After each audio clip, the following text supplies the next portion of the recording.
Au début du film, nous voyons Stéphanie en direct sur sa chaîne très populaire. Elle partage avec ses abonnés la nouvelle qu'elle est assignée à la résidence sur l'île italienne de Capri et ajoute avec assurance qu'elle n'a pas tué le mari d'Emily. Tout avait commencé 2 jours auparavant. Stéphanie avait depuis longtemps laissé derrière elle son ancien show YouTube à succès pour Maman, était devenue une détective autodidacte avec sa propre chaîne True Crime et avait publié un livre sur son affaire retentissante du premier film de la saga. Son fils Miles part en colonie de vacances et la mère célibataire, anxieuse, prépare le garçon dans un état d'inquiétude extrême. Elle l'accable de conseils et d'une attention excessive, ce qui exaspère incroyablement le petit Miles. Il reproche à sa mère d'entendre sans cesse à l'école des rumeurs sur sa culpabilité dans la mort de l'homme de son dernier podcast. Les souvenirs reviennent immédiatement à la mère, mais elle les repousse et tente de calmer son fils bouleversé. Il continue de l'accuser d'avoir écrit un livre qui a sali le nom de la mère de son ami, en copiant l'intrigue d'un film bien connu. À la gare routière, il rencontre Deran, qui accompagne également sa fille au camp d'été. Stéphanie a aujourd'hui une lecture publique de son nouveau livre et avec Deran, il se hâte vers le coin librairie. L'ami reproche à la jeune femme d'avoir arrêté de publier des posts sur son blog après la dernière enquête. À la lecture arrive le détective de police Ben qui tente de prévenir sa partenaire d'investigation d'un événement important. Mais il n'y parvient pas. Stéphanie confie au lecteur que dans ce livre, elle raconte l'histoire de son amie qui s'était révélée être une criminelle. Pendant que l'écrivaine lit page après page, la fameuse blonde de son nouveau récit, l'excentrique Emily, fait une entrée triomphale. Grâce à de coûteux avocats, la jeune femme est sortie de prison et elle prévoit déjà un mariage à Capri. Elle remarque avec méchanceté que son ami lui a bien gâché la vie, mais que grâce à l'attention de la presse, elle se remarie et demande à Stéphanie d'être sa demoiselle d'honneur. Selon la blonde, c'est sur son nom que l'écrivaine a construit une belle carrière, gagné de l'argent et acquis de l'assurance. Elle estime donc qu'elle doit maintenant remercier son amie qu'elle a elle-même envoyé en prison. Stéphanie veut refuser, mais son adversaire menace de la poursuivre pour avoir utilisé son image et son nom sans accord. Cela convainc la détective de réfléchir sérieusement à la proposition. La vidéo du retour d'Emily fait déjà des milliers de vues et relance l'intérêt pour le blog de Stéphanie. Le dernier jour avant de s'envoler pour l'île italienne, l'écrivaine remarque qu'une mystérieuse brune la suit. Beaucoup sont convaincus qu'un danger attend la blogueuse sur l'île. Pour se protéger, la femme emmène un agent et prévoit de faire des diffusions en direct pour son immense audience. Mais la détective ne cesse de se demander ce que se trame son amie rancunière. Dans le jet privé, la blonde raconte son histoire de rencontre avec son mari millionnaire, Dante Versanto. Stéphanie tente de trouver son nom sur Internet, mais cet homme semble ne pas exister. Sur l'île, l'avion est accueilli par un jeune Italien séduisant. Il embrasse chaleureusement sa future épouse. Lors d'une balade en cabriolet, le groupe arrive sur une route étroite. Dante ne peut pas croiser un camion dont le conducteur furieux s'approche de la voiture, mais en reconnaissant le jeune Italien, il se tait aussitôt et laisse passer l'éblouissante Ford Mustang. Stéphanie ne comprend pas qui est réellement la fiancée d'Emily, et avec son instinct de détective, elle continue d'observer la situation. À l'hôtel, la blonde retrouve enfin son fils Nicky que son père n'avait pas amené en visite à la prison pendant 5 ans. Son ex-mari Sean a dû amener le garçon sur décision de justice grâce aux avocats de Dante. Avant le dîner de gala, Sean et Stéphanie discutent pour savoir si l'amour entre Emily et son bel Italien est sincère. Tous deux sont convaincus que la femme n'aime qu'elle-même et son fils. Sean met en garde l'écrivaine de ne pas faire confiance à son amie, car elle est très rancunière. Lorsque la blogueuse décide enfin d'enregistrer une courte vidéo pour ses abonnés, elle est immédiatement arrêtée par la sécurité. Matteo Bartello apparaît et exige d'effacer l'enregistrement. Il rappelle à Dante la fragile trêve entre leurs familles. Mécontente du choix de son fils, la mère du fiancé Portia réserve à la mariée une horrible surprise. À la fête est conviée sa mère à moitié folle, Margaret. La femme est accompagnée par sa tante Linda, qu'Emily n'avait pas vue depuis son enfance lointain. Margaret agit de manière inadéquate et Linda l'emmène rapidement de nouveau à l'hôtel. À peine une scène dramatique terminée, Sean se met à critiquer ouvertement les futurs mariés. Il annonce qu'il intente un procès et compte retirer à la mère de Nicky ses droits parentaux. L'homme se comporte grossièrement et Dante expulse l'invité de la table de fête. Emily est submergée par ses émotions et son amie sensible, malgré les avertissements, part calmer la mariée bouleversée. La blonde reproche à son amie de ne pas avoir pu fuir le pays avec son fils à cause de l'enquête. Stéphanie lui demande ce qu'elle aurait fait du père de l'enfant, mais la blonde se contente de sourire malicieusement. Le soir, Sean, bien ivre, prend une douche. Soudain, il se sent mal et son corps sans vie s'effondre sur le sol de la salle de bain. Au même moment, lors de l'enterrement de vie de jeune fille, où seules Emily et Stéphanie sont présentes, il devient clair que la dernière enquête de la détective s'est terminée de façon incertaine. Il se pourrait qu'à cause d'elle, un innocent soit mort. En revenant à la fête, elle croise Nicky devant la porte verrouillée de son père.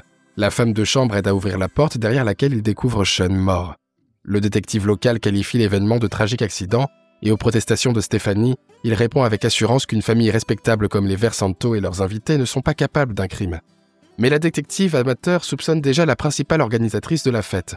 Elle confie à son agent que la famille du fiancé est en réalité une mafia et qu'Emily, après le mariage, deviendra intouchable pour la justice.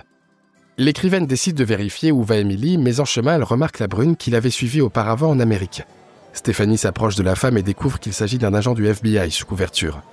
Elle s'intéresse à la tante Linda, qui apparemment connaissait Emily avant même la cérémonie. Elles avaient été photographiées ensemble non loin du coin librairie où Stéphanie avait fait ses lectures. Leur conversation est interrompue par Dante, qui empêche le dialogue de continuer.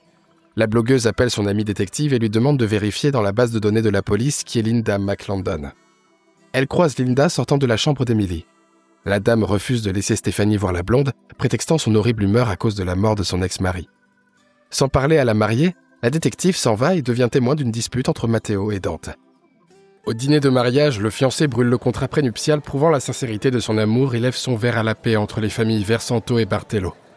Pendant que Portia et Matteo condamnent son geste entre eux, Emily et Linda chuchotent à voix basse.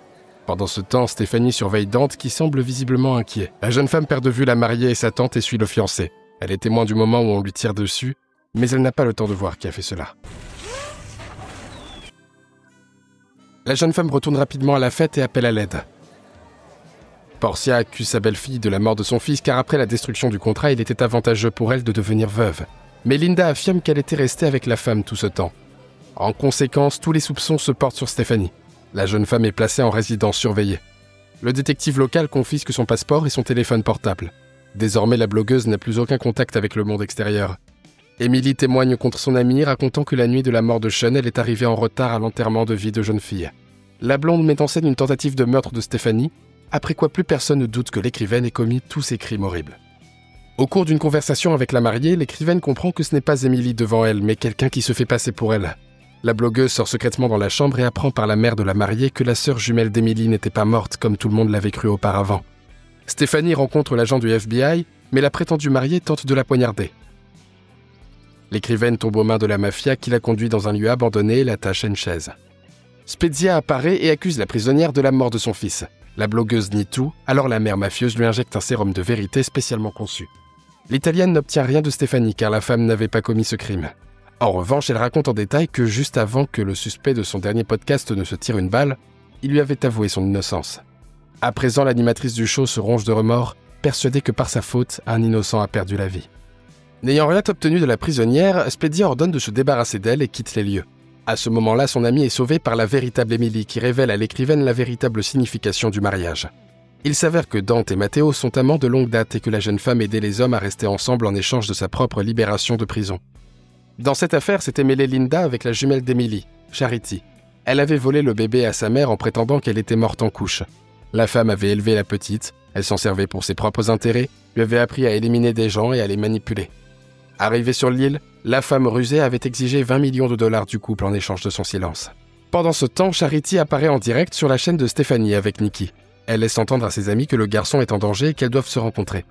Les femmes comprennent immédiatement le lieu du rendez-vous. Près d'un ravin, Linda menace le garçon et dévoile son plan, selon lequel la jumelle doit devenir veuve dans la famille mafieuse et prendre soin de sa tante. Elle se débarrassera d'Emily et livrera le corps de Stéphanie à la mafia. Spezia sera heureuse que les nouveaux membres de la famille aient éliminé l'écrivaine. Les amis parviennent par ruse à reprendre le garçon des mains de la folle et il ne reste en danger que les deux femmes. Linda s'apprête à tirer sur Emily, mais Charity refuse de perdre sa sœur. Elle aime la blonde d'un amour malsain et est prête à tout pour qu'elle reste en vie. La jeune femme arrache l'arme des mains de Linda et lui tire dessus avant de la précipiter d'une haute falaise. Charity n'a plus qu'à éliminer l'amie de sa sœur. Elle voit en elle une rivale et ne veut pas partager Emily avec qui que ce soit. Sa sœur supplie la jumelle de s'arrêter. Elle lui dit qu'elles sont une famille et qu'elles resteront toujours ensemble. La blonde serre sa sœur dans ses bras et l'embrasse, tandis que Stéphanie réussit à prendre le pistolet des mains de la jumelle. Emily se réconcilie avec Charity et la convainc d'avouer tous ses crimes. Charity tient sa promesse et part en prison. Emily reste en Italie pour poursuivre sa vie de liberté. Elle demande à son amie d'élever Nikki jusqu'à leur prochaine rencontre et Miles finit enfin par se réconcilier avec son ami. L'écrivaine reprend son blog et sa carrière de détective. Il s'avère que l'homme de son dernier épisode était bien coupable et le poids du désespoir disparaît des épaules de l'animatrice. Sa popularité monte en flèche et ses livres se vendent rapidement. En Italie, la nouvelle veuve trouve un terrain d'entente avec sa belle-mère. La mère de son mari décédé lui tend une enveloppe et lui propose d'accomplir une mystérieuse faveur. La courageuse blonde accepte, sans encore savoir ce qu'il attend dans l'enveloppe. C'est à ce moment que le film se termine. Merci à tous d'avoir regardé cette vidéo jusqu'au bout. Mettez un like à cette vidéo et écrivez dans les commentaires ce que vous pensez de ce film. Et à très bientôt pour de nouvelles vidéos.